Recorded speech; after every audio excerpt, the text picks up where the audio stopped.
God Dream and John 15, take 2. So here we go. I hope this works. All right.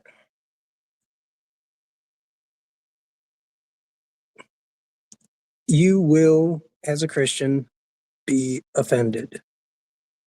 Offense comes to everybody, but I believe it's Jesus that says, but woe through, for those who are doing the offending, being offensive. So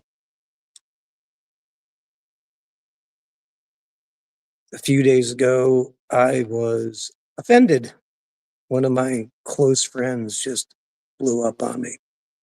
It was out of the blue and just surprise. So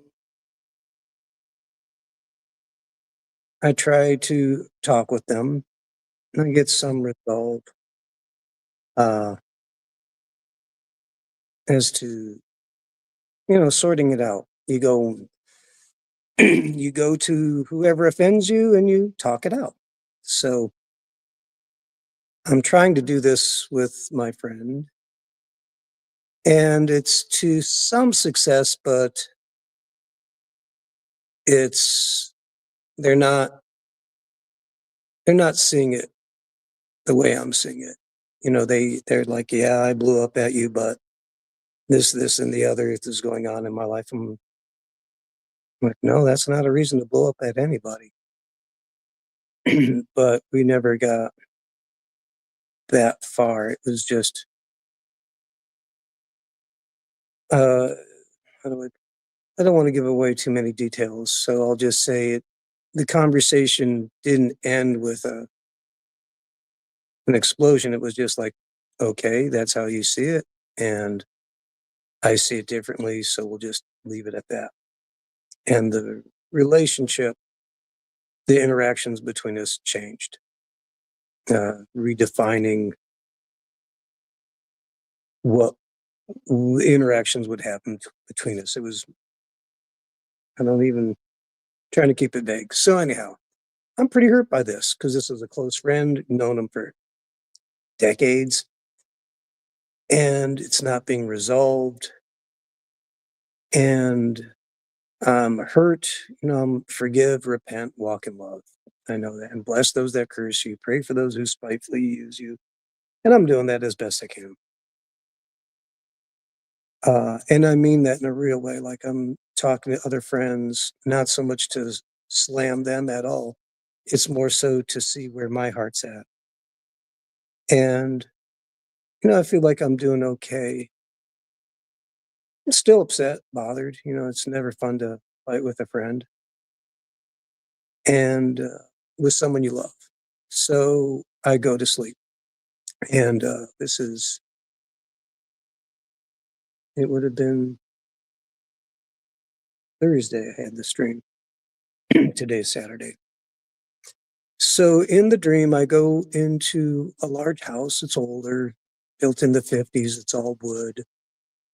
And it's nice on the inside. It's got like a brown banister going upstairs and brown trim, brown wood trim and white walls.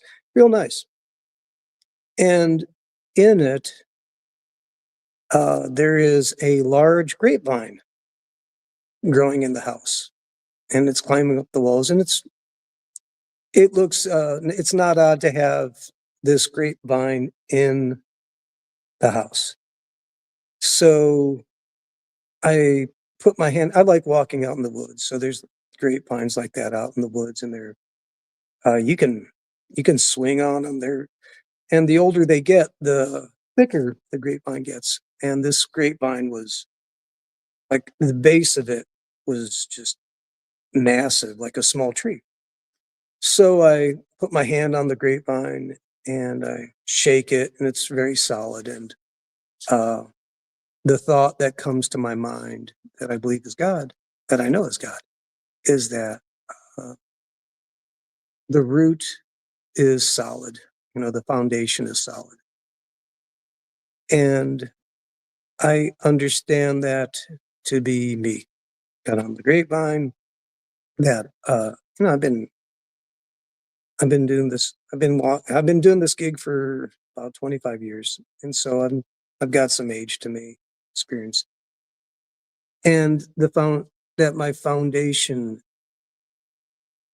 hasn't been severed from God, that if you fight with someone,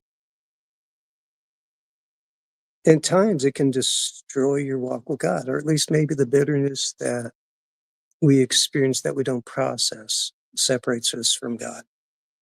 And so it's important not to be unforgiving and bitter. Because I've experienced in the past where if you get angry at someone, unforgiving, even if they're wrong, it comes back on you. It negatively affects you. So I've got reassured by God that though the relationship isn't what I would like it to be with my friend, that I'm okay with God and that I'm walking this thing out correctly. And the grapevine for me is John 15, that as we abide in the vine, that there's life in us and that we'll bear fruit and that the fruit will stay forever.